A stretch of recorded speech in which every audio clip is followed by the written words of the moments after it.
네, 자리하십시오.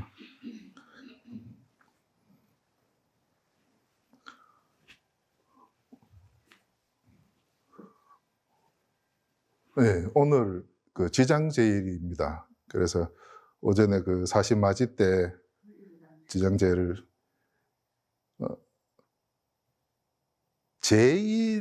제일이라면은 그 제일 할 때 그 제자가 제사하고 다른 건 아시죠? 지장제일 하니까 지장보살님 모시고 제사 지내는 날 이렇게 얘기하시던데, 우리가 그 유교식 제사 지내는 거, 돌아가신 부모님 제사 지내는 거, 그 제자는 한자로도 다르고 한글로도 다르겠습니다. 예. 제사할 때 제자는 저의 이 이렇게 씁니다. 한글로 쓸 때. 그리고 지장제일 할 때 제자는 자의 이자를 씁니다. 한자는 제사 제자라 그러고, 지장제일, 관음제일 할 때 그 제는 제계할 제자 씁니다. 예. 우리 많이 들어보신 말 중에 목욕 제계한다 이런 소리 들어보셨죠? 예. 그 제자입니다. 제계할 제자. 깨끗하게 바르게 목욕 제계는 몸이 깨끗해지는 거겠지만, 제라는 건 우리 이 생각, 마음을 갖다가 바르게 한다는, 바르게 한다, 깨끗하게 한다 이런 식으로 생각하시면은 간단하게 또 쉬울 것 같아요. 제라는 게 지금은 여러 가지 어떤 의미로 많이 쓰이고 있는데, 부처님 당시에 제는 우리가 그 목련경이나 우람분경에 나오는 그 이야기를 보면 아실 수 있어요. 목련존자 어머니 그 청제부인이 그 계모예요, 사실은. 그 목걸련 존자의 계모인데 나쁜 일을 많이 하셨던가 봐요. 그 경전에 있는 내용을 전부 다 얘기해드리면 옛날 이야기 듣듯이 듣는 것도 재미는 있는데, 중요한 건 이제 그게 아니니까,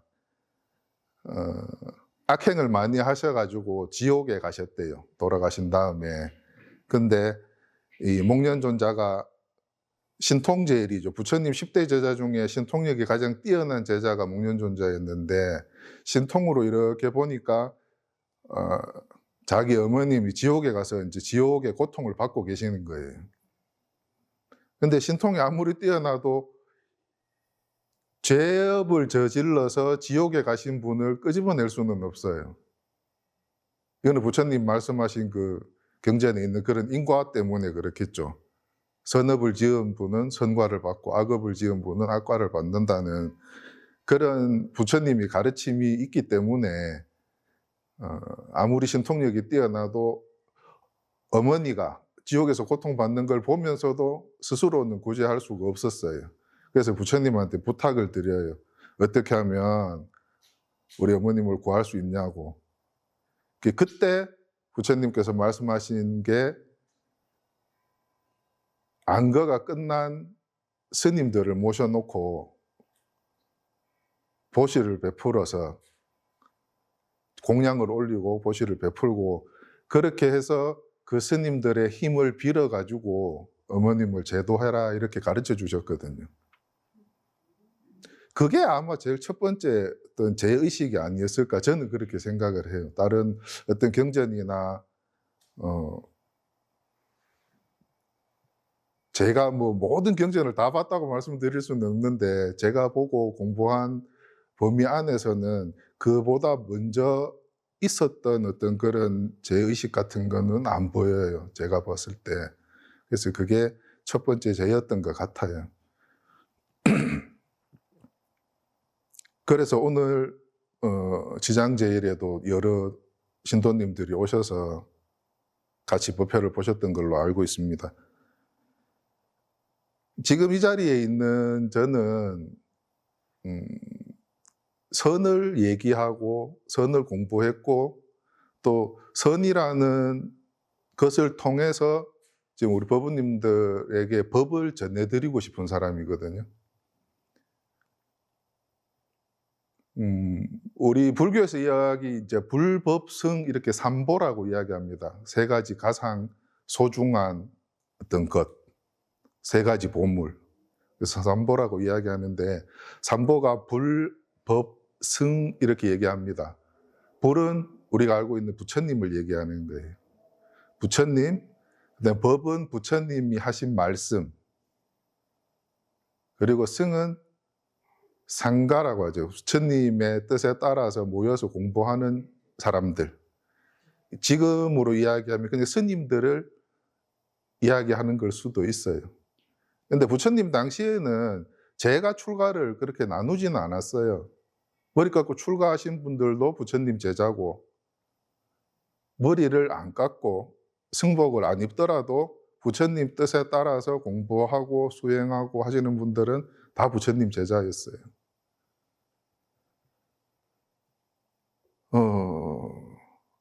그렇게 해서 불법승이 있는데 부처님은 우리가 부처 불자 이렇게 한자로 불하면은 부처님만 떠올리는데 사실은 그 불하는 글자가 한자로 불자 있죠. 이렇게 사람 인변에 안일 불자 이렇게 쓰는 거. 그게 이제 중국에 와서 한자로 음역이 되면서 불 이렇게 된 거고, 그 전에는 붓다라는 이제 인도말 붓다라는 말이 있었어요. 붓다는 깨달음. 그리고 깨달은 사람도 붓다라 그랬어요. 그래서 불 하면은 부처님만 생각하시면 안 되고, 부처님, 우리가 중생하고 부처를 나누는 거는 깨달았냐 안 깨달았냐 이렇게 얘기를 하잖아요. 그 깨달음 자체를 붓다라고도 얘기를 합니다. 법은 우리가 알고 있는 우리 부처님께서 우리에게 전해주려고 했는 거, 뭔가를 우리한테 전해주려고 하셨잖아요.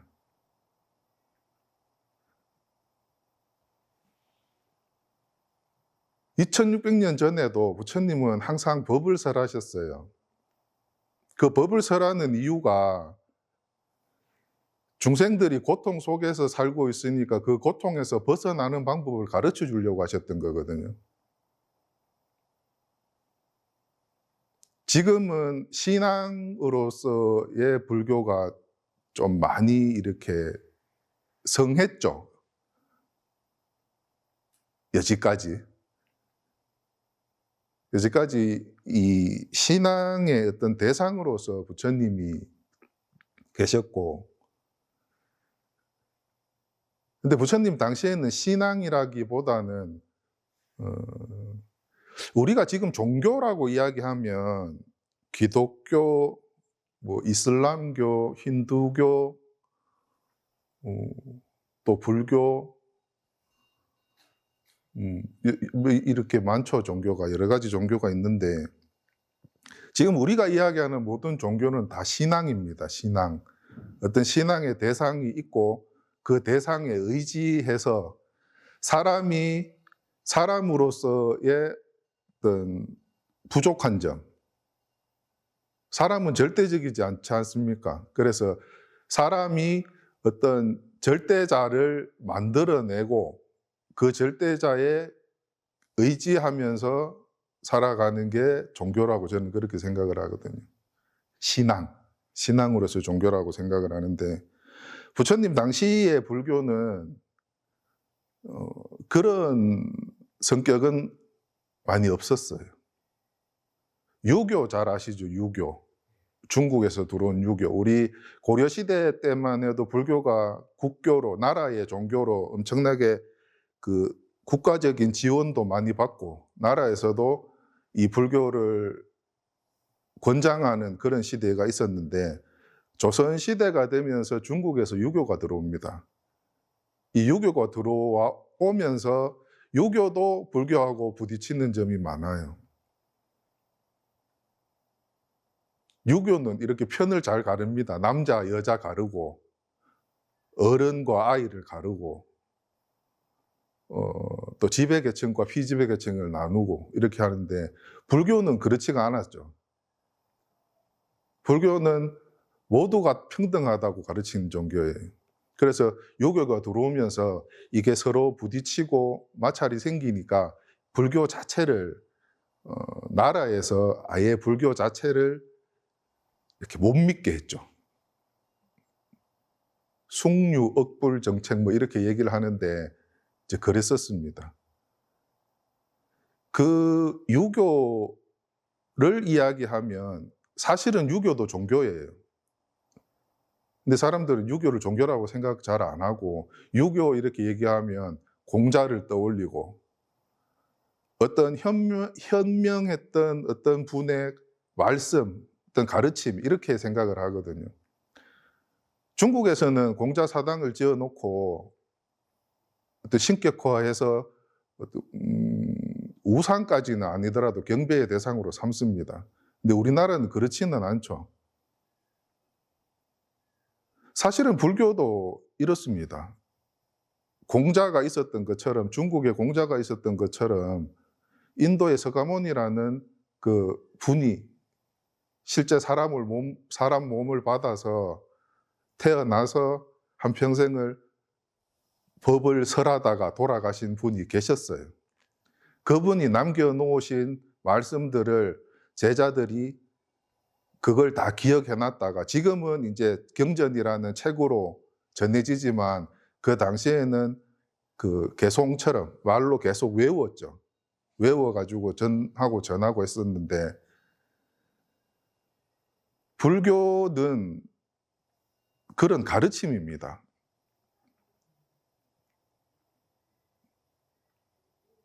그런 얘기를 제가 이런 설법을 하면 그런 얘기를 하시는 분들이 많아요. 스님 그런 이야기만 자꾸 하면 안 된다고. 네. 어떤 신앙적인 부분이 분명히 있고 또 저보다 더 먼저 불교를 접하고 공부하고 또 불교를 믿고 따르셨던 분들은 분명히 신앙의 대상으로 부처님이나 우리 보살님들이 계셨을 거예요. 종교의 힘은 믿는 겁니다. 믿는 거. 그냥 믿어라 하면 예 하고 믿어요. 그렇게 되면 이 종교는 잘 이렇게 속된 말로 잘 돌아갑니다. 근데 이 의심 많은 사람들이 불교에 많이 계세요. 기독교처럼 그냥 믿어라. 하나님 믿어라 하면 예 믿습니다 하면은 잘 되는데 불교를 믿는 이 불자들은 그냥 믿어라 해서 잘 안 믿어요, 보면. 왜 그런데요? 왜 그래요? 이렇게 물어봐요.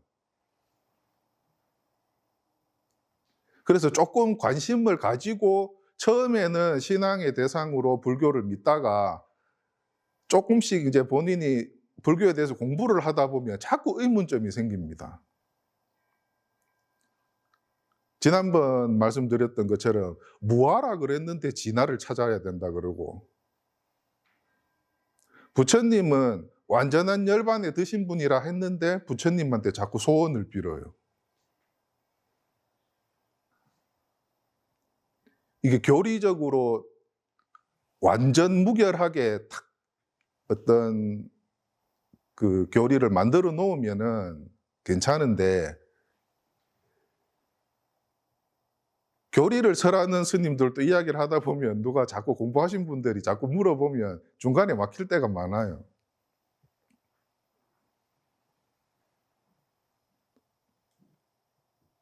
내가 스스로 깨달아서 부처가 되든지 내가 부처가 되지 못하면은 부처님한테 의지하든지 둘 중에 하나를 하셔야 돼요.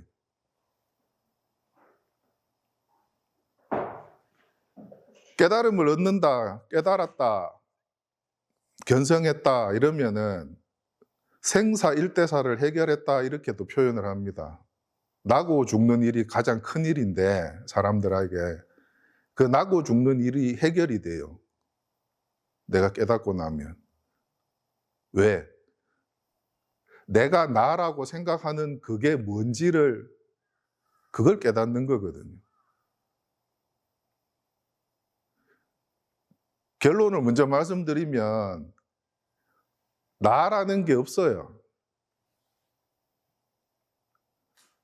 앉아 계신 분들이 그러겠죠. 저 스님 또 거짓말하고 있네, 이런, 또 엉뚱한 소리 하네, 이러실 건데, 일단 결론을 먼저 말씀드리면 그래요. 나라는 건 없습니다. 나라는 건 우리가 가지고 있는 개념이고 관념이에요.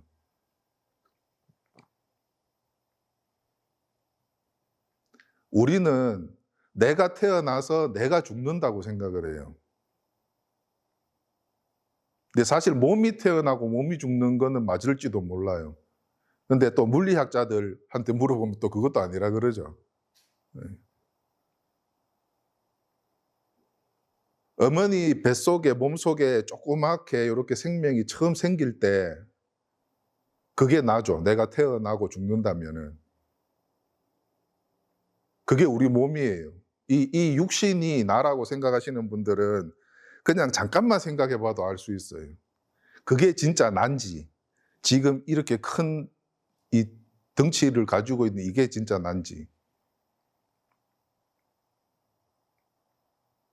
물리를 조금 이렇게 공부하신 분들은 알아요. 이게 뭡니까? 이러면은 보통 사람들은 내 얼굴, 내 볼, 이렇게 내 손가락 이렇게 얘기하지만 물리적으로 이야기하면 그렇겠죠. 이걸 다 분해해서 보시는 분들 있잖아요. 그리고 그 정도가 안 되더라도 이걸 다 이렇게 하나하나 이렇게 세분화시키면 이게 단백질 몇 그램, 탄수화물 몇 그램, 뭐 이렇게 나눌 수 있죠. 이거는 나가 아니에요. 내가 끌고 다니는 몸이지. 어떤 이걸 물체라고 이야기해도 됩니까? 그냥 물체. 오늘 설법이 조금 재미없을 것 같아요. 이게 제가 참 항상 준비를 해야 되는데, 오늘 왔는데 지난번까지 보던 그 육조단경 책이 어디 가버렸는지 없어졌어요. 네. 그래서 사실은 법을 얘기하자면 책이 필요한 것도 아니고 아무것도 필요 없습니다. 필요 없는데,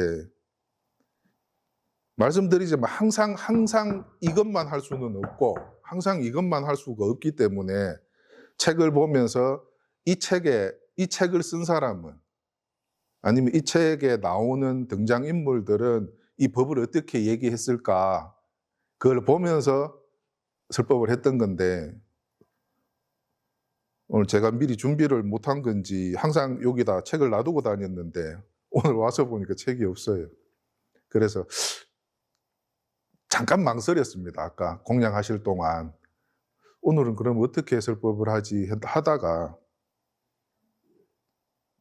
그냥 중구난방으로 이렇게 말이 막 나오고 있는 것 같아요.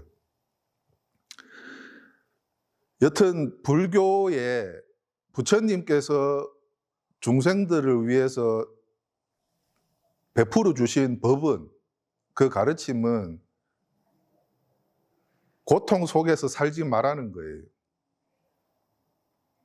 근데 고통 속에서 살지 않는 방법을 여러 가지 방편으로 말씀을 하셨는데 그 방편들을 다 모아보면 하나예요.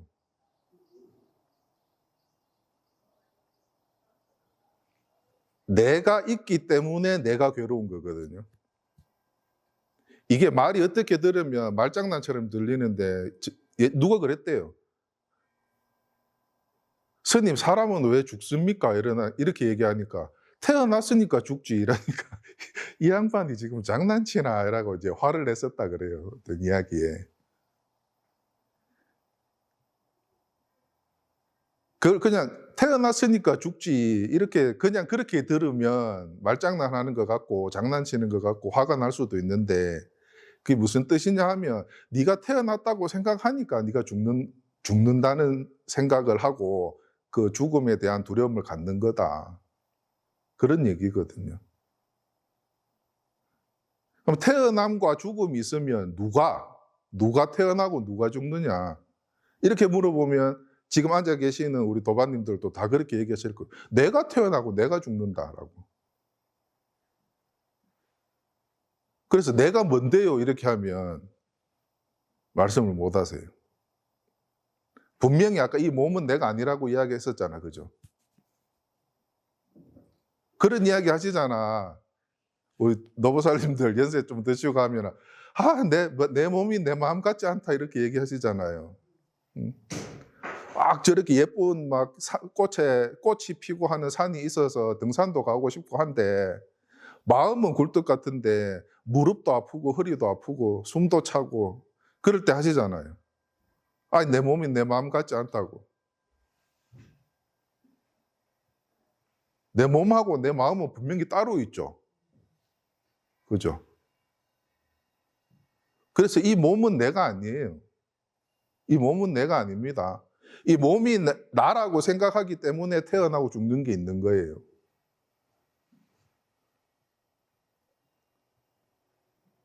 그러면 그 마음이 난가? 또 이렇게 생각하실 거잖아. 반야심경에 있는 오온이 공하다는 말 들어보셨죠? 색, 수상행식.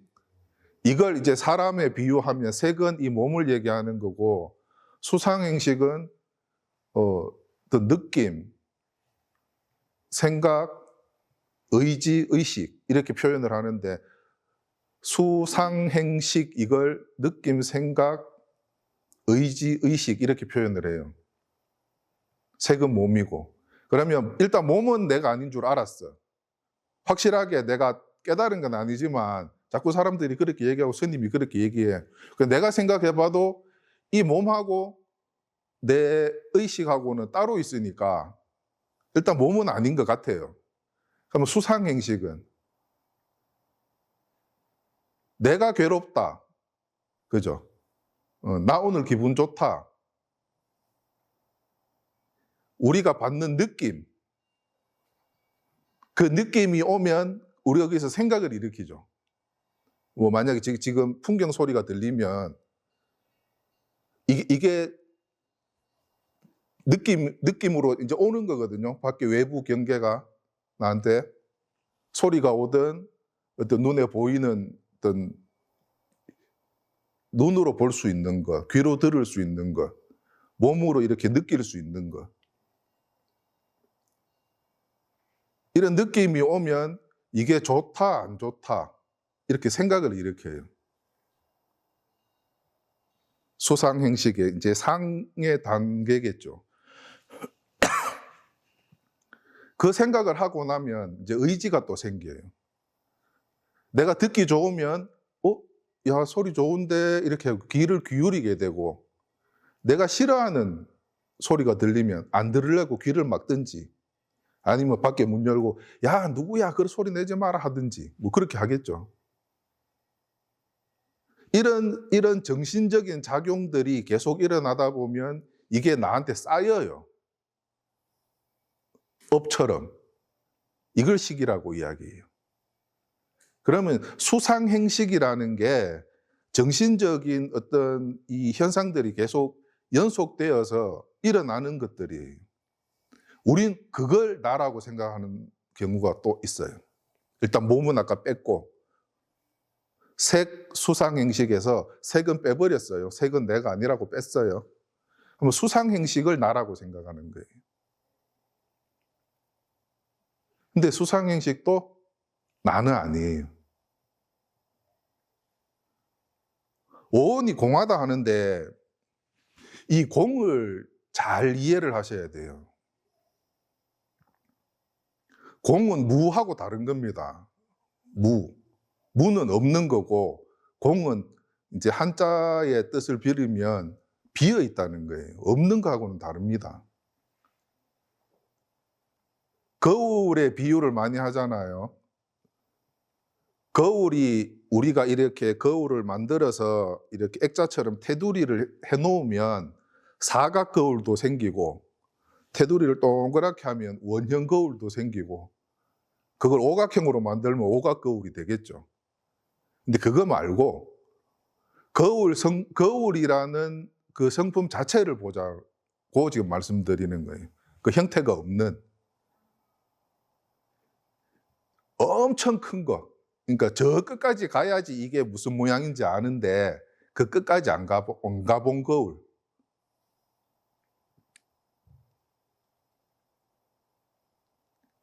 거울 자체에는 모양이 없어요. 그런 거울을 그렇게 치면, 엄청 그렇게 큰 거울이 있다면은 모양 없는 거울. 광대무변. 넓고 커서 변이 없을 정도. 그러니까 이 테두리가 없는 걸 얘기하는 겁니다. 테두리 없는 거울이 있다. 너무 커서 내가 저 테두리까지 못 가봤기 때문에 엄청 큰 거울이 있어요. 바다처럼. 그러면은 거울의 모습을 뭐라고 얘기할 수 있어요, 우리가? 거울에 어떤 고정된 그림이 비치면 저렇게 저기 있는 달마 스님 그림이라든지 저기 있는 우리 지장보살님 그림이라든지 저걸 유리 안에 딱 넣고 이렇게 틀을 만들면 액자라 그러죠. 액자. 액자는 항상 저 모양이에요. 저 모습 그대로죠. 항상 저 모습이에요. 근데 거울은 모습이 없어요. 거울은 제가 거울 앞에 가면 저의 이 모습이 드러날 거예요. 그렇죠? 근데 저는 나오고 보살님이 거울 앞에 서면 보살님 모습이 또 드러나요. 그리고 회장님이 앞에 가시면 회장님 모습이 거울에 드러날 거예요. 그럼 거울에 모습이 있는 거예요? 없는 거예요? 이럴 때 비어 있다고 얘기하는 거거든요. 우리 그릇을 예로 치면, 이게 그릇이다 치면 여기다 밥을 담으면 밥그릇이 될 거예요. 그죠? 여기다 국을 담으면 국그릇이라 그러잖아요. 왜? 이 그릇이라는 이 아이는 비어 있는 성품이 있거든요. 그래서 거기를 뭐를 담느냐에 따라서 얘는 달라져요. 물론 그릇의 모양이 뭐야 하면 이렇게 생긴 게 그릇의 모양이라 하겠지만, 그래서 거울을 예로 많이 드는 거예요. 이 테두리 모양이 없는 거울.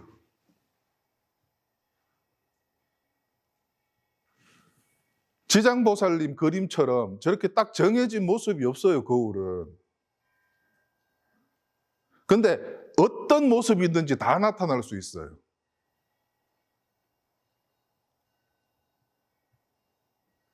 공이 이해가 됩니까? 공이라는 말이. 이게 공이거든요. 비어 있는데 어떤 거든지 다 드러낼 수가 있는 거예요. 저렇게 정해진 모습은 없습니다. 거울은. 앞에다 어떤 물건을 대느냐에 따라 다 다른 모습이 나오잖아요. 분명히 모습이 드러나기 때문에 이걸 없다고 얘기를 할 수는 없어요. 거울은 없어 이렇게 말할 수는 없어요. 그죠? 근데 거울에 어떤 모습이야? 거울이 어떤 색이야? 이거는 말할 수가 없어요. 왜? 빨간색을 앞에 놔두면 거울에도 빨간색이 보이고, 노란색을 거울 앞에 대면은 거울에 노란색이 비쳐요. 항상 있죠. 항상 있는데 거울이라는 자체는 없어요. 거울이 무슨 색입니까? 이러면 말 못해요. 그죠? 거울은 어떤 모습입니까? 어떤 모양입니까? 이렇게도 말할 수 없습니다. 네. 그렇지만 거울은 있잖아요. 그죠? 거울이 있기 때문에 온갖 모습이 다 거울에 비치잖아요. 이게 공이거든요. 이게. 공은 없는 게 아닙니다. 색즉 시공 이렇게 얘기하니까 어떤 사람들이 있는 게 없는 거고 없는 게 있는 거고 이렇게 이야기하세요. 아니에요. 있는 건 있는 거고 없는 건 없는 거지. 어떻게 있는 게 없는 게 돼. 이걸 머리로 생각을 해서 색즉 시공, 공즉 시색을 본인이 머리로 이렇게 해석을 한 걸 그렇게 해석을 해버린 거예요. 그렇지만 공은 색즉 시공은 그걸 얘기하는 게 아니에요. 거울처럼 다 드러나지만 실제 그 모습이 거울 모습이 아니란 걸 얘기하는 거예요.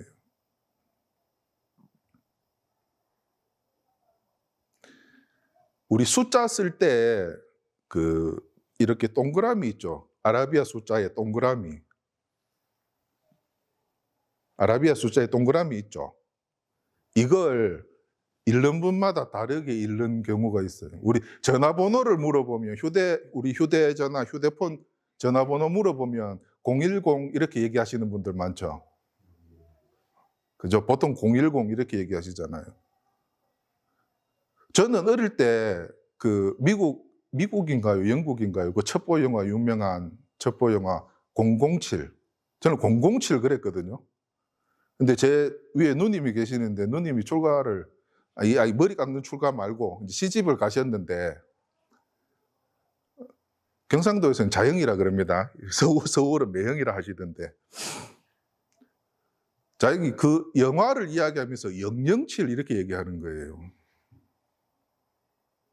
그 자기 007 아니에요? 007 아니냐 이런 거예요. 가만 생각하니까 우리가 이제 어릴 때 산수 있어요. 수학 배우기 전에 산수식 담임 선생님 그렇게 이야기했어요. 0, 1, 2 이렇게 가르쳐 주셨거든요. 이걸 0이라고 안 하고 0이라 하셨어요. 우리 선생님만 그랬는지는 모르겠는데 그래서 숫자로 쓰면 0이 맞기는 맞는데 그래도 영화 제목은 007인데 저 혼자 그런 생각을 했었어요. 어릴 때. 이게 불교의 공하고도 비슷해요. 수학의 0은 없는 거잖아요. 없죠. 자신의 모습이 없죠. 0은. 요 동그라미 요 모양 말고 한 개도 아니고 두 개도 아니고 다 없어지면 0이라 그러잖아. 그죠? 근데 이 0이 웃기는 게 다른 숫자 뒤에 가면 자기는 없는 놈이 다른 숫자 뒤에 가면 어떤 일을 해요. 1 뒤에 가면 1을 10으로 만들어줘요. 0은 없는 거예요. 그죠? 0은 아무것도 없다는 뜻이잖아요. 근데 1 뒤에다가 0을 두 개를 붙이면 이게 100이 돼요. 그죠? 스스로의 모습은 없지만 이놈이 하는 일이 있어요. 또 1 앞에다가 0을 쓰면 우리 소수할 때 0, 이제 점은 찍지만 0하고 점 찍으면 이 1이 아니죠. 10분의 1로 바뀌죠. 이렇게 자기 모습은 없는데 분명히 하는 역할이 있어요. 그래서 이것도 공하고 같은 것 같아요. 거울은 어떤 모습도 없지만 어떤 모습도 다 드러낼 수 있어요. 스스로는 모습이 없는데 다른 모습이 드러나게 해준다는 거예요.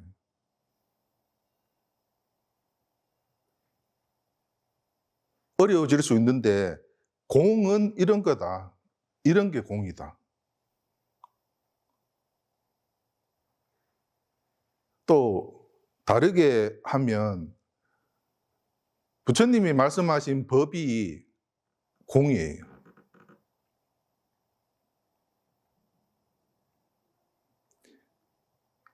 제가 항상 막 이렇게 표현을 하는데 사실은 여기도 드러나고 여기에도 드러나요, 법은.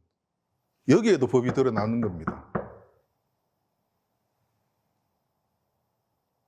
계획에 불성이 있습니까? 없다, 무 하는데 여기도 드러나는 거예요. 근데 불성이라는 자체는 없어요. 이게 불성이다 하는 게 있으면 제가 설법을 이렇게 할 필요가 없죠. 이게 휴대전화입니다. 이게 마이크입니다. 이게 요령입니다. 이게 불법입니다. 이렇게 하면 돼요. 근데 불법은 불법이라는 그 모습이나 형태가 없습니다.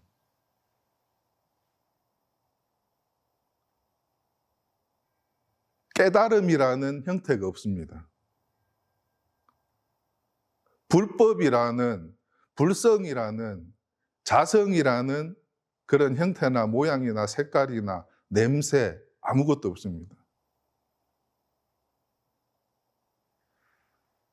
그런데 이렇게 드러나는 거예요.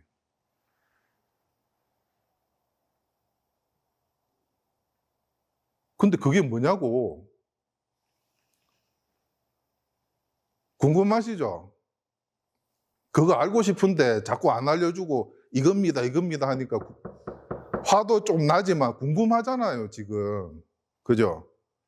이겁니다 했을 때 그게 뭐냐고 이렇게 묻고 싶잖아요.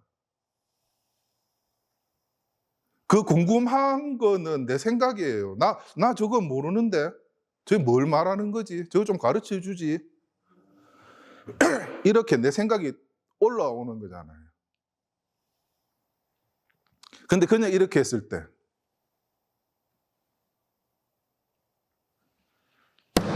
이렇게 했을 때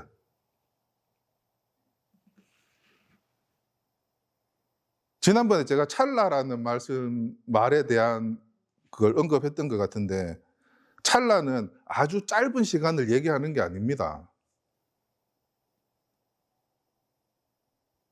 찰나가 아주 짧은 시간이라고 이야기를 하는데 사실은 그 순간이에요. 너무 짧아서 이 차이가 없는 겁니다. 이 순간입니다. 이 순간. 이 순간.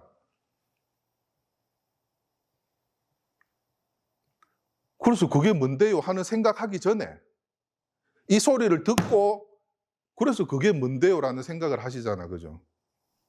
이 모습을 보고 그게 뭐냐고 이런 생각이 올라오잖아요. 이 생각이 올라오기 전에 이 순간에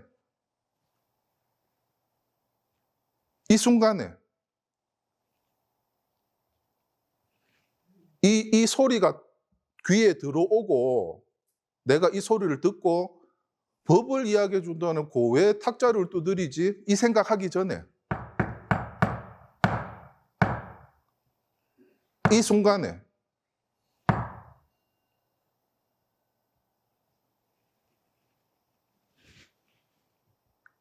같은 걸 얘기하기 때문에 계속 같은 말씀을 드릴 수밖에 없는데 내가 본다.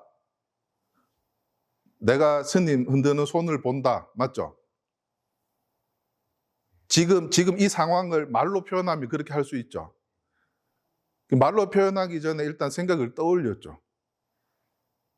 그리고 이걸 말로 표현한 겁니다. 이 생각이 떠오르기 전에 내가 스님 손을 본다라는 게 떠오르기 전에 그때는 뭐가 있습니까? 지금 여기 뭐가 있습니까? 손이 있지요. 아니 그 생각 일어나기 전에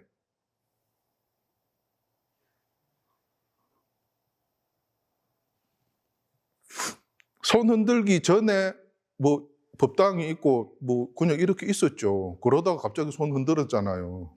그것도 생각이래요.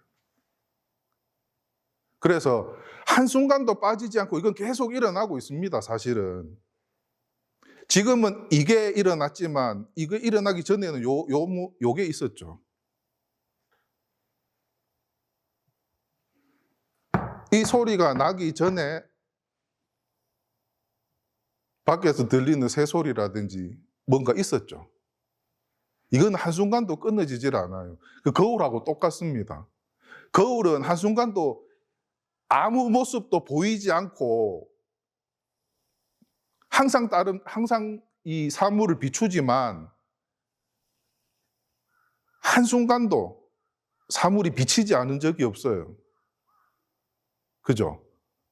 그것처럼 지금 이런 작용들은 계속 일어나고 있습니다. 계속. 제가 이렇게 안 해도 이 뒤에 있는 부처님을 내가 한번 쳐다보는 것도 이 일입니다.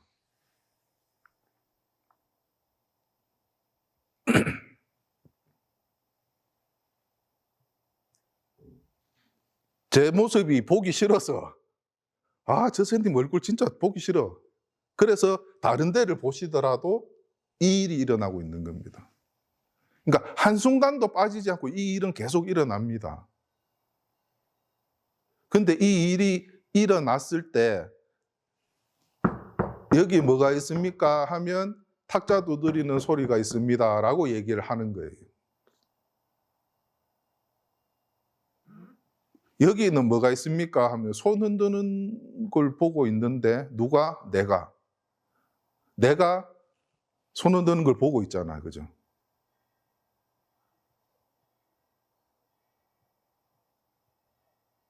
자, 이게 우리가 평소에 생활할 때 이렇게 생각을 안 하기 때문에 이게 어려운 것 뿐이에요. 어렵게 느껴지는 것 뿐이에요. 사실은 세수하다 코 만지는 것. 이건 그냥 항상 일어나고 있는 그대로인데, 그대로 하는 이 말도 괜찮네. 그대로. 이대로.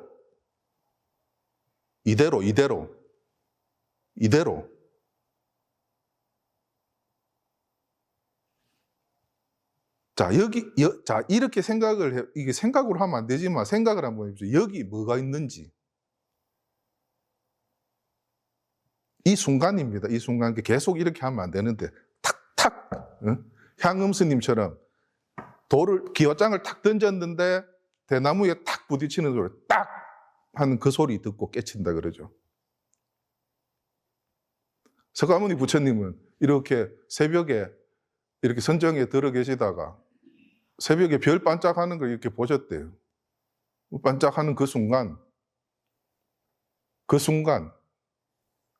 그거거든요. 여러 스님들이 소리를 듣고 깨치는 분들이 제일 많습니다. 어떤 소리를 듣고 아니면 누구야? 하는데 그런 얘기 많이 들어보셨을 거예요. 누가 부르는 소리. 스님은 제가 몇 년 동안 모시고 살았는데 가르쳐 달라는 법은 안 가르쳐주고 맨날 일만 시킨다고. 그 스님한테는 내가 배울 게 없어서 가겠습니다 이러고 간대요. 그럼 가 이러고. 간다고 쫄래쫄래 가는데 누구야 불러요. 예? 이렇게 하다 깨쳤다 그러죠. 그리고 눈으로 보고 깨치는 분들도 있는데 조금 이제 비중은 좀 적더라고요. 전체적으로 봤을 때.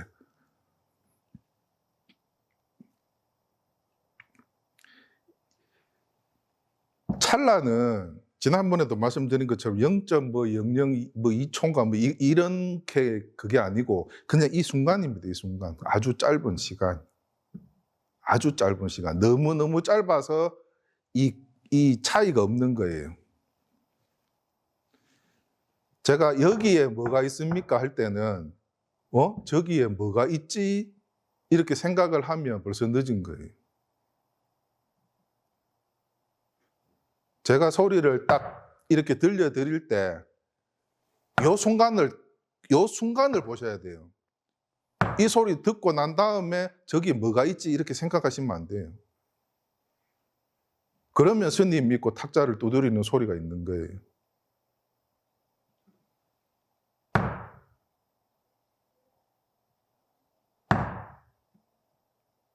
생각을 일으키면 스님도 있고 나도 있고 소리도 있어요.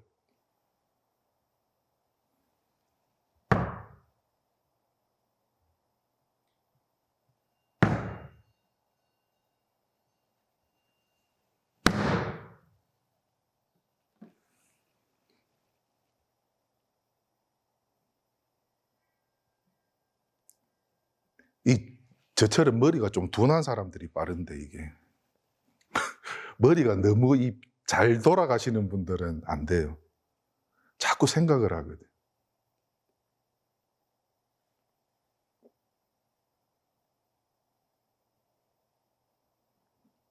이런 식으로 선불교에서는 이런 식으로 나라고 생각하는 걸 무너뜨려요. 또 제가 이렇게 말씀드리면 있는 걸 무너뜨리는구나 이렇게 생각하시는데 그게 아니고 내가 있다고 굳게 믿어왔던 거, 내가 50년, 60년, 70년 동안 있다고 믿었던 거, 그 믿었던 건 어디 있습니까?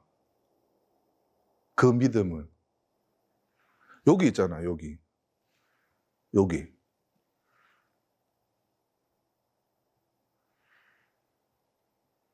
아닌데, 나만 그렇게 생각하는 거 아닌데, 다 그렇게 생각하고 다 그렇게 알고 있는데, 그 다 그렇게 생각하니까 다 중생이라 그러지.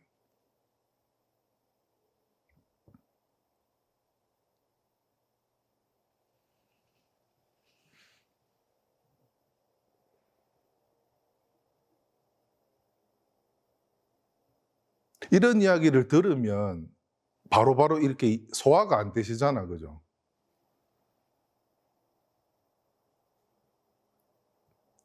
어? 어떤 느낌이 하고 올 때가 있으실 건데 좀 과묵한 분들이 많은 것 같아요. 분명히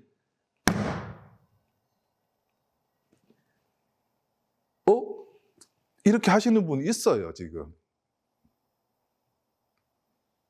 제가 볼 때는 있는데 이거 맞습니까? 이렇게 안 물어보죠. 왜?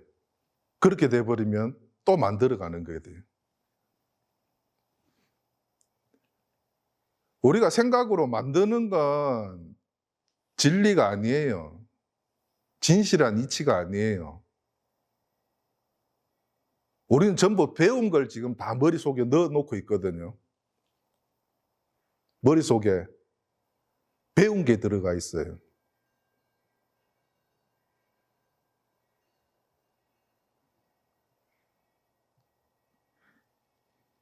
이걸 바보처럼 내가 바보가 돼서 이걸 쓰지 말라는 게 아니고 이게 작용을 안 할 때 그때 이게 눈에 보인다는 거예요. 이게 귀에 들려요.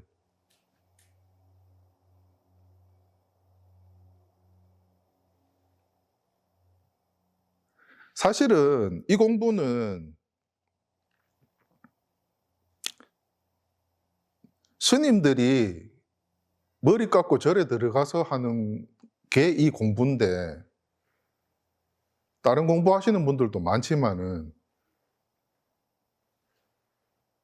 내가 가족들하고 등지고 머리 깎고 산에 들어가서 밖에 있는 모든 인연들하고 인연을 끊고 공부를 하는 이유는 이거 하나 알려고 하는 거예요. 이게 뭐길래? 이게 뭐라고? 부모도 등지고 형제 자매도 등지고 밖에 그 맛있는 음식 재밌고 즐겁고 신나고 이런 거 다 접어놓고 이거 하나 알려고 머리 깎고 수행자가 되는 거거든요. 그 정도로 사무치게 이게 알고 싶은 분들한테 필요한 공부예요, 사실은. 아까 말씀드렸잖아요, 부처님이. 사람이 살아가는데 너무너무 괴로우니까 그 괴로움을 없애주는 방법을 가르쳐 주신 거라고. 사실 여기 계시는 도반님들 중에 나는 뭐 사는데 크게 괴로운 거 없는데 너무 사는 거 즐거운데 하면은 이 공부 안 하셔도 돼요.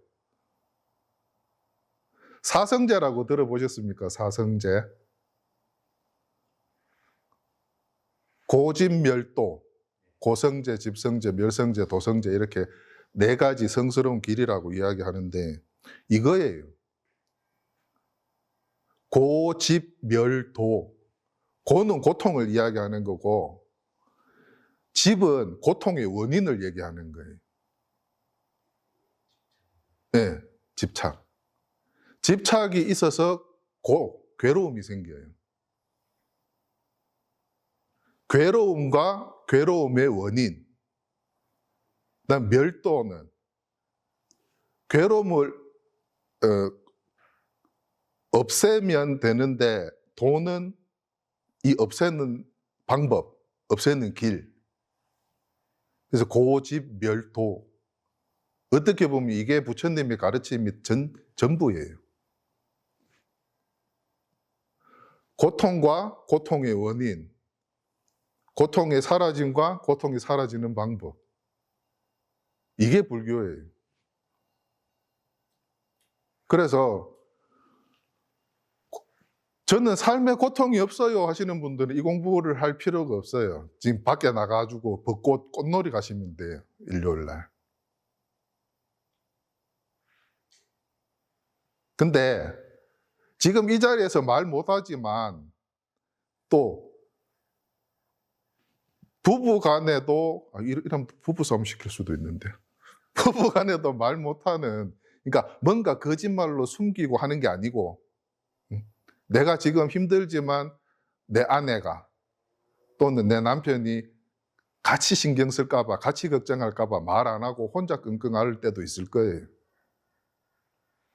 결혼 안 하신 분들 같으면 내 부모님이 걱정하실까 봐 말 안 하고 숨기는 부분, 이런 것도 있을 수 있죠. 연세 드신 분들은 또 괜히 내가 이런 소리 해가지고 자식까지 걱정하게 할까 봐 말 안 하고. 사실은 그런 게 다 고통이에요. 괴로움이에요. 즐거움은 숨길 필요가 없거든요. 나 오늘 이런 일이 있었는데 너무 즐겁다고 가족한테 얘기하시면 더 좋죠. 그 가족분도 같이 즐거워해 줄 거니까. 근데 이 자리에서 말할 수 없지만 분명히 사람들이 살아가는 속에는 괴로움이 있습니다. 이게 너무 큰 사람들. 태어나자마자 일주일 됐는데 엄마가 돌아가셨어요. 그리고 이모 손에서 컸어요. 뭔가 혼자 사색을 하는 그런 것들이 있었을 것 같아요. 그런데 농경제에 따라갔다가 그 경전 같은 데서 많이 보셨을 거예요. 석가모니 부처님 이야기입니다.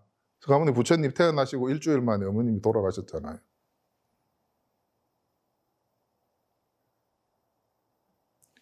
쟁기가 이렇게 지나가니까 땅속에서 벌레가 툭 튀어나왔어요. 그걸 조그마한 참새 같은 놈이 지나가면서 그걸 탁 물었어요. 물고 휙 날아가는데 독수리나 매처럼 무서운 큰 새가 와서 이 작은 새를 또 탁 잡아서 가는 거예요. 부처님이 그걸 보신 거예요. 살려고 태어났는 목숨인데 왜 저렇게 죽을까? 한 나라의 왕자로 태어났으면 지금 우리가 생각할 때 참 부족한 거 없이 누리고 살았을 것 같잖아요.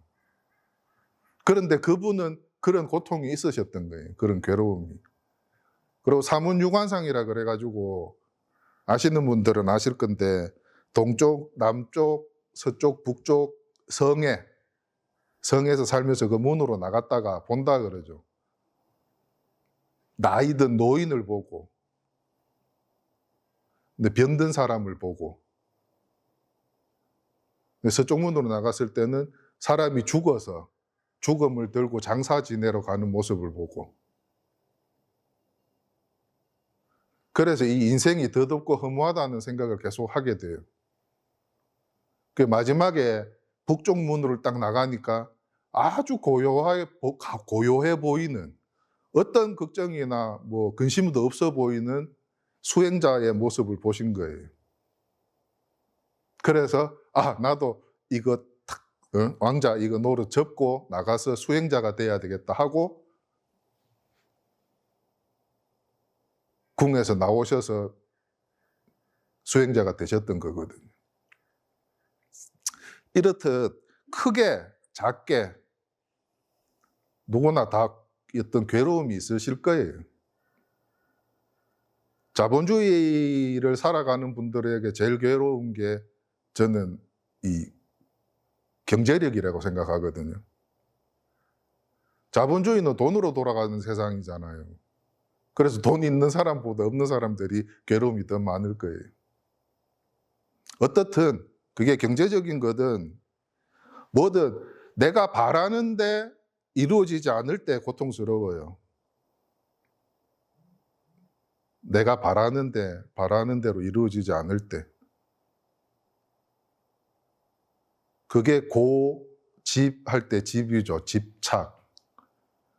그러면 내가 돈 때문에 괴로운 사람은 돈이 있으면 되고, 내가 명예를 더 날리고 싶은데 알아주는 사람이 없으면 또 거기에 대한 집착만 없으면 되고, 사람들마다 다 다른데 부처님이 보셨을 때 그 집은 그게 아니었어요. 부처님이 하신 그 고집할 때 집은, 그 집착은 나라는 거예요. 나. 금강경에 있는 아상, 나라는 생각. 내가 있기 때문에 가난한 내가 힘들고, 내가 있기 때문에 실현당한 내가 힘들고, 내가 있기 때문에 불편한 육신을 가진 내가 힘들고, 부처님은 모든 고통의 근본이 되는 이 집착을 나라고 보셨던 거예요. 나. 그래서 무아를 가르쳐 주시는 건데,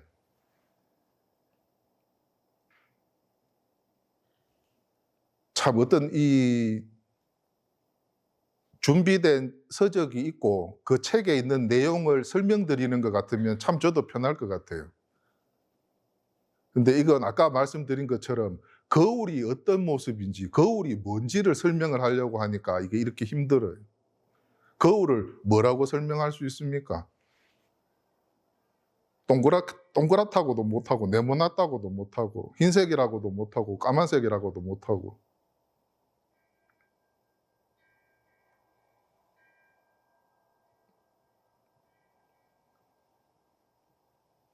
지금 이 자리에 안 계시는데 한 분이 그런 얘기 하세요.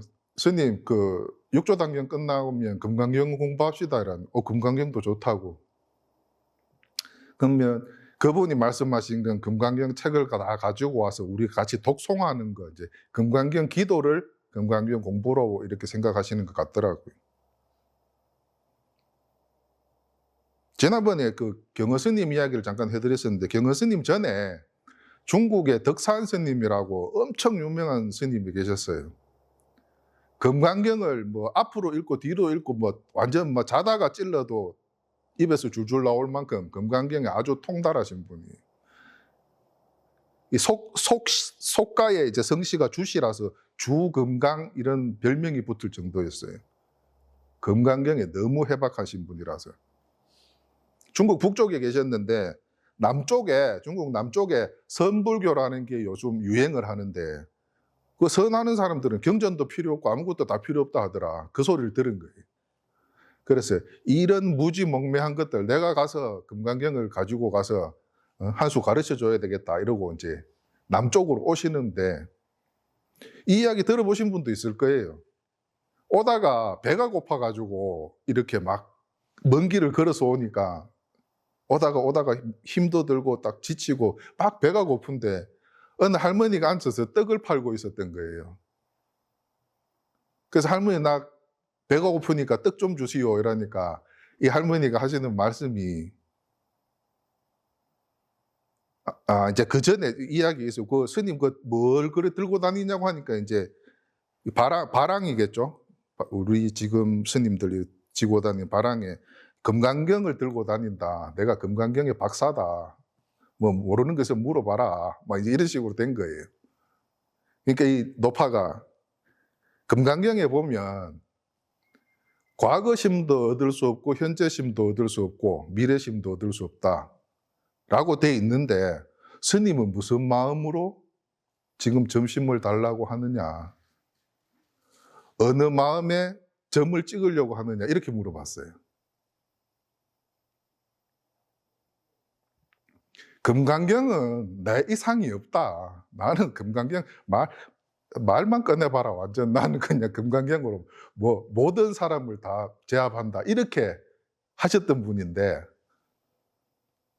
과거심 불가득, 현재심 불가득, 미래심 불가득이라는 말이 있잖아요, 금강경에. 그 스님은 무슨 마음에 점을 찍으려고 하냐, 점심한다 이러니까 어느 마음에 점을 찍으려고 하냐고 물어본 거예요.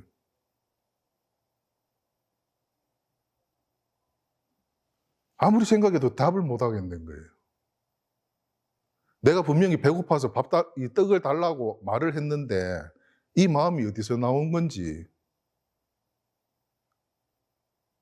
자기가 그렇게 믿고 따르는 금강경에는 과거심, 이제 얻을 수 없다, 과거심도 얻을 수 없고 미래심도 얻을 수 없다, 이 말이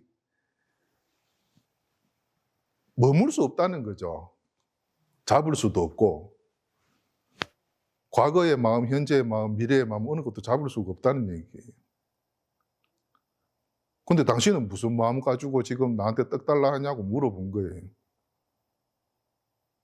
어느 마음에 점을 찍으시겠습니까? 뭐 이렇게 물어봤대요.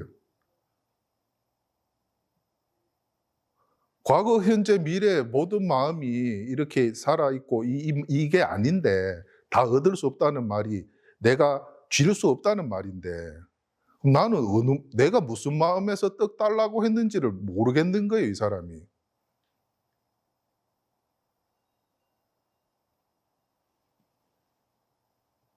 그래가지고 금강경 다 버려버리고 그냥 참선하러 들어갔대요. 그리고 나중에 대선사가 돼요. 이렇게 말로 설명하고 귀로 들어서 이해하고 할 수 있는 게 아니에요, 선이. 그러면 굉장히 어려운 것 같잖아요. 근데 어려운 거면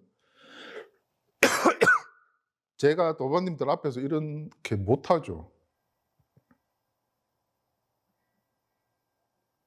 제가 도반님들보다 공부를 더 많이 했겠습니까? 밖에 있는 공부.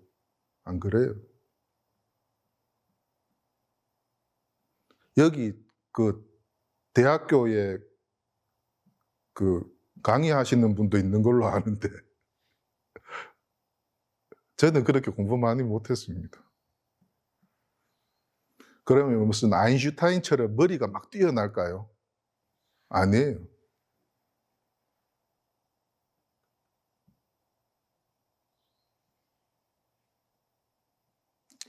이건 언제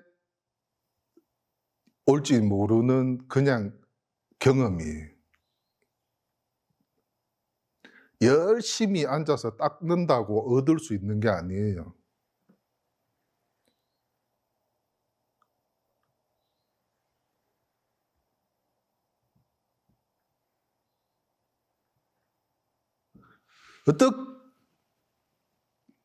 어떻게 생각하면 그래서 어려울 수는 있는데 뭘 하면 된다. 응?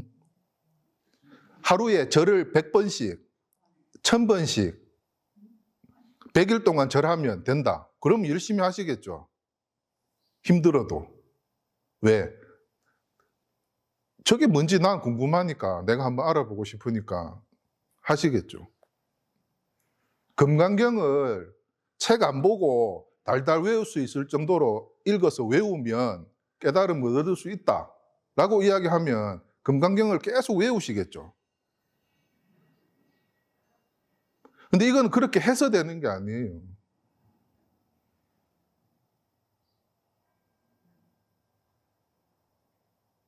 그렇지만 자꾸 이렇게 설법하는 시간을 가질 수밖에 없는 게, 본인이 모른다 그랬잖아요. 내가 조금 알 것 같아. 다음 시간에 법문 한 번 더 들으면 내가 확실히 알 것 같아. 이런 거 아니에요. 지금은 무슨 말 하는지 막 답답해서 미칠 것 같아요. 그런데 어느 순간 이렇게 할 때 이게 탁 오는 거예요. 이걸 믿으셔야 돼요. 왜? 이걸 경험한 사람이 얘기하는 거니까 믿으셔야죠. 제가 스스로의 경험 없이 책에 있는 내용을 설명드리는 게 아니에요, 지금.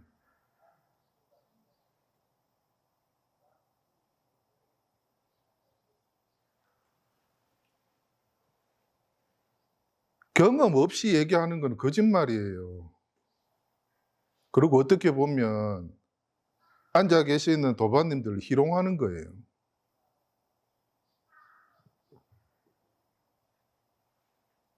내가 물을 마시지 않아 놓고 이 물이 차가운지 뜨거운지 그걸 말로 막 설명하는 거하고 똑같아요. 그건 거짓말이에요.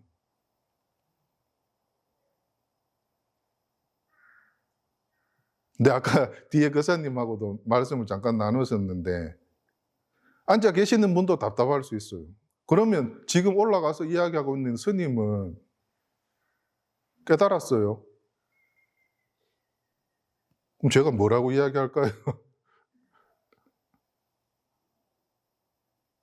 내가 같은 경지가 안 되면 알 수가 없어요.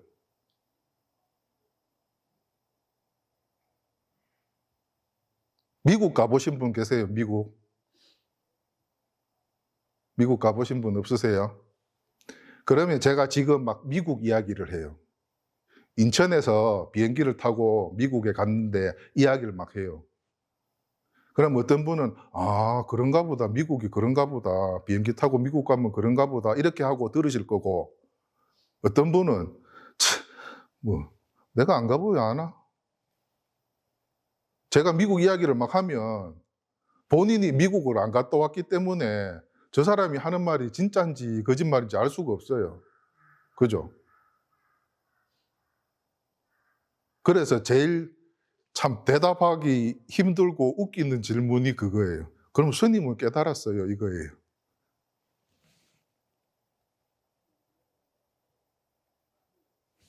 뭐라고 한들 믿을 거냐는 거지.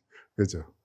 근데 대신해서 제가 말씀드릴 수 있는 게 항상 제가 드리는 말이 그거잖아요.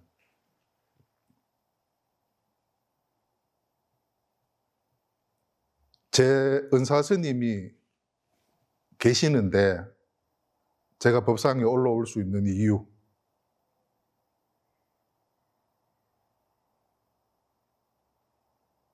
예전에 저희 노스님, 성수스님처럼 그렇게 큰 스님, 유명하신 스님이 아닌데도 불구하고 법상에 올라와서 법을 설하는 이유, 그걸로 제가 답을 대신할 수 있을 것 같아요. 왜? 저는 깨달았습니다. 이렇게 하도 이렇게 하고 계시면은 이건 답이 안 돼요. 그런 궁금증을 갖고 계신다면은 제가 금방 드린 말씀을 답으로 생각해 주시면 될 것 같아요. 그래서 이건 누구처럼 막 IQ가 막 150 이상 되고 이래야 되는 것도 아니고, 또 어느 분처럼 공부를 많이 하셔가지고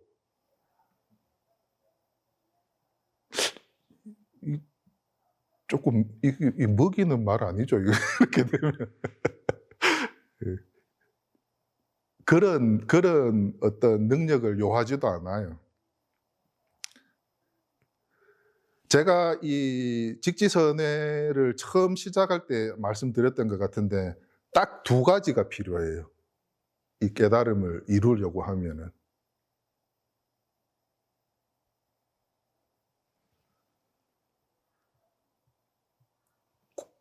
알고 싶은, 깨닫고 싶은, 그 경험하고 싶은 그 욕구, 그 마음, 그걸 안 잊어버리는 거예요.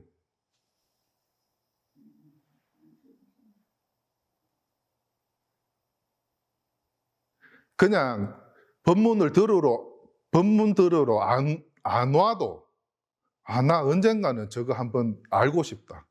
내가 한번 체험하고 싶다. 나도 깨달음의 어떤 경험을 하고 싶다라는 그 갈증, 그 갈망이 계속 있어야 돼요. 그게 있으면 언제 올지 모르게 와요. 그리고 두 번째 제가 부탁드리고 싶은 게 지금처럼 시간을 내서 일요일 이 쉬는 시간, 이 황금 같은 시간에 자꾸 법문하시라는 거예요. 저는 어떤 일이 있어도 설법을 할 테니까 그 갈증이 있으시다면 항상 법을 들으러 오십시오.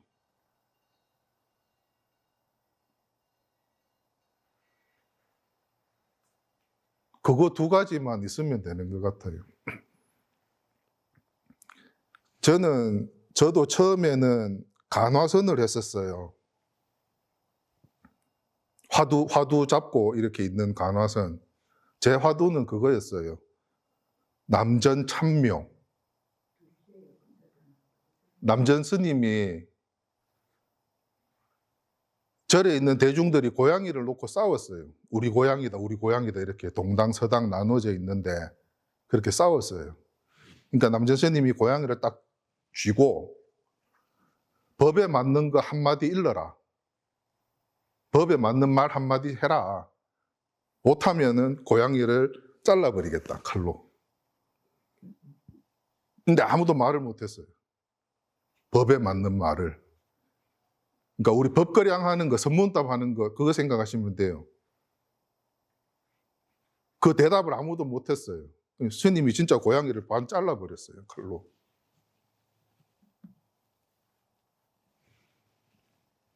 그 일이 있고 그날 저녁에 밖에 나갔던 조주 스님이 들어왔는데 남전 스님이 아셨던 거죠. 조주 스님은 조금 이게 좀 있다.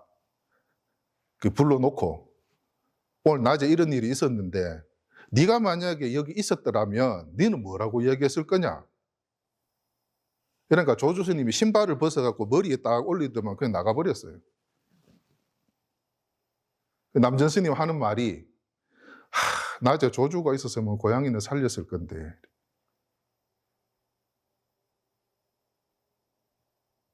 그게 저한테는 화두였어요. 화두는 그런 거예요. 아무리 생각해도 안 풀리는 거.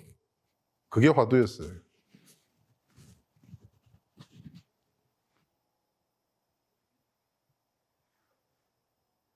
신을 머리 위에 올리고 나갔대요.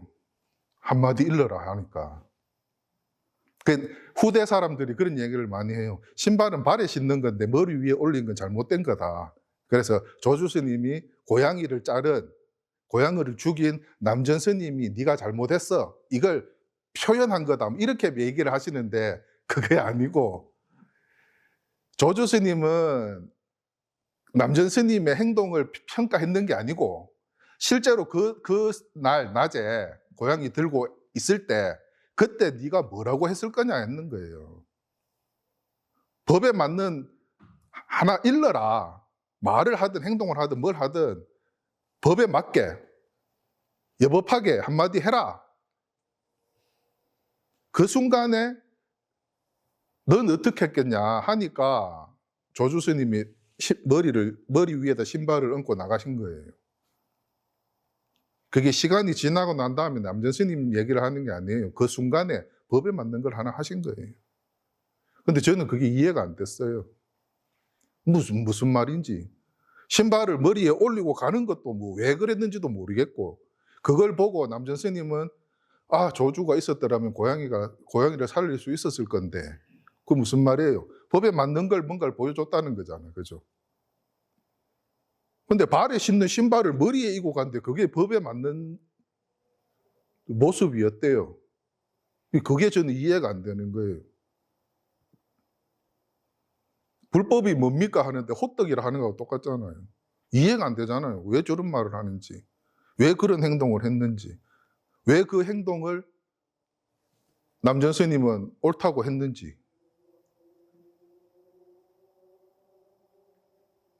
저는 그걸 화두로 가지고 있었어요. 근데 어느 날 하니까 이게 그거 있잖아요. 왜 화두가 뭐 일념으로 해서 안 끊어져야 되고 잠잘 때도 성성해야 되고 뭐 이런 말들 있지 않습니까? 한순간도 놓치지 않고 이걸 생각을 하니까 사람이 정신병자가 될 것 같아요.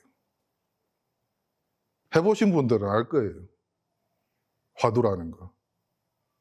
근데 화두는 한순간도 그 화두를 놓치면 안 된다는 거, 그거는 잘못 알려진 거예요.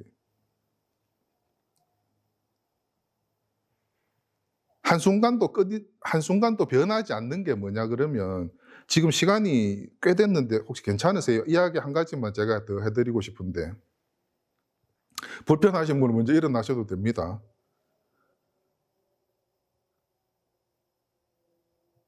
옛날 스님들 어록을 보면 질문을 이렇게 해요. 스님, 이럴 땐 어떻습니까? 이런 질문들이 많아요.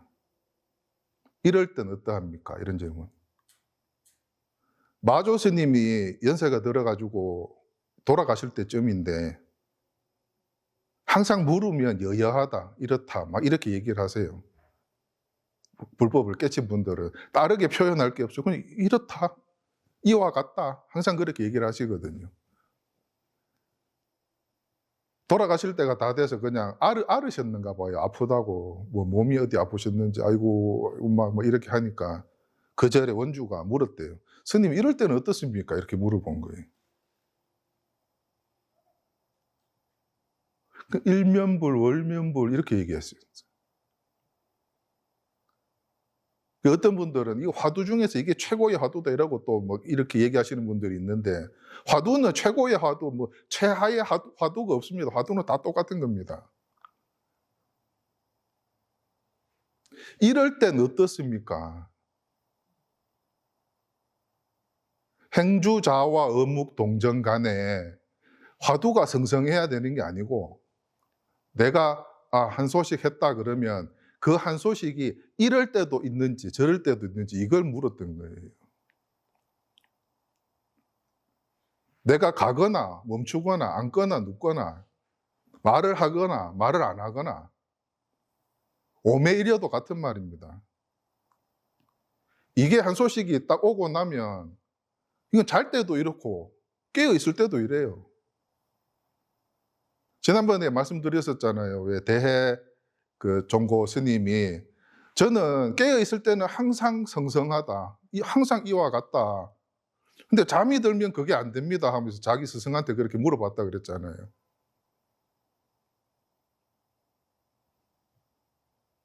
그러니까 어느 스님이 망상을 버려라. 아니요, 망상하는 게 아니고 저는 항상 이게 또렷합니다. 근데 잠만 들면 이게 안 돼요. 망상을 버리라고.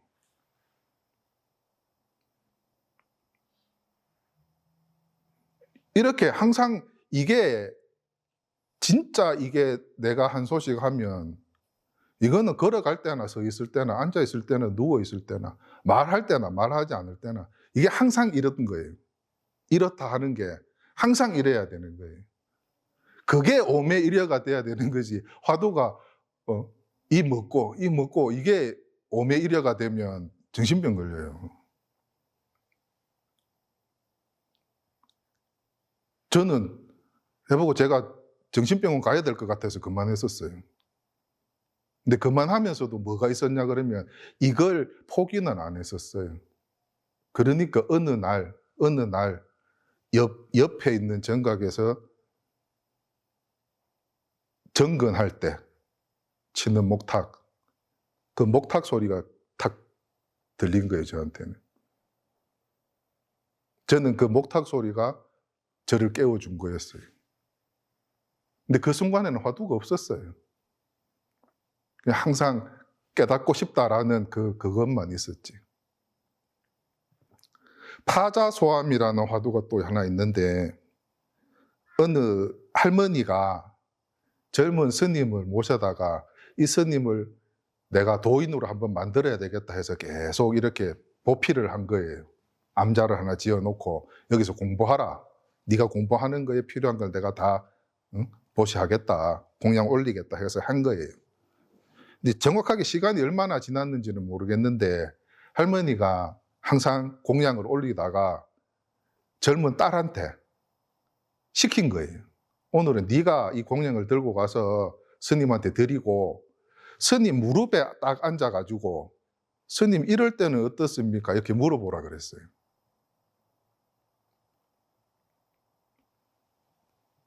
그러니까 딸이 스님 드실 공양을 들고 와가지고 앞에 딱 놓고는 엄마가 시킨 대로 스님 무릎에 이렇게 딱 앉아가지고 스님 이럴 때는 어떻습니까? 이렇게 물었어요. 이 스님이 뭐라고 얘기했냐 그러면 한시로 대답을 했는데 그걸 우리말로 풀어서 전해오는 대로 말씀을 드리면 차가운 바위에 고목이 기댄 것 같다. 그래서 뭐 어떤 따스함이나 뭐 이런 걸 느낄 수가 없다, 뭐 이렇게 얘기를 했어요. 그걸 그대로 듣고 처녀가 내려가서 할머니, 이제 엄마한테 얘기를 한 거예요. 엄마가 시키는 대로 하니까 스님이 이렇게 대답하던데요? 이러니까 노파가 가가지고 스님 내쫓아버리고 암자 불질러가지고 태워버렸어요. 내가 이때까지 이런 속한을 도인 만들겠다고 모시고 있었네, 이러면서. 어떤 분, 일반적으로 생각할 때는 그래요. 아, 스님이 젊은 여자가 이렇게 무릎에 안고 해도 어떤 여색을 그런 것 때문에 마음이 동요하지 않고 수행자의 기본을 잘 지키고 있었구나, 이렇게 생각을 해요, 보통.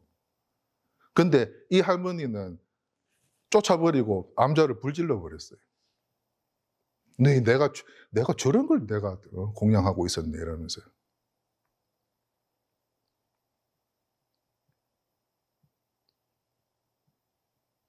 이것도 화두로 쓰는데 이럴 땐 어떻습니까? 이런 질문이 많이 나와요. 그럼 스님, 그 스님이 어떻게 대답했으면 안 쫓겨났을까요? 저한테 물어봐요. 그럼 저는 또 이렇게 이야기하죠.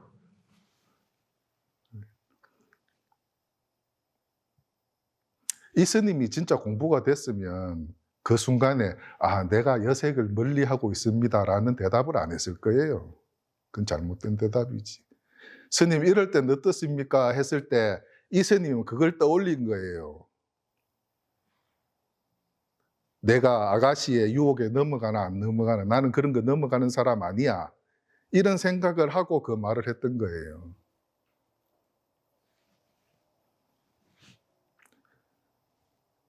다음번에는 제가 다른 책을 가지고 와서 제대로 설법하는 시간을 갖도록 하겠습니다. 오늘은 막 중언부언했던 것 같고 갈팡질팡하고 했는데, 항상 드리고 싶은 게 그냥 그겁니다. 이 순간에 뭐가 있느냐, 저는 항상 그 말을 드리고 싶은데 그 얘기를 1시간 동안 할 수 없으니까 이런 이야기 저런 이야기 하는 겁니다. 조금 지루하고 재미없고 힘드셨더라도 그렇게 이해하시고 오늘 공부는 여기까지 하도록 하겠습니다. 네.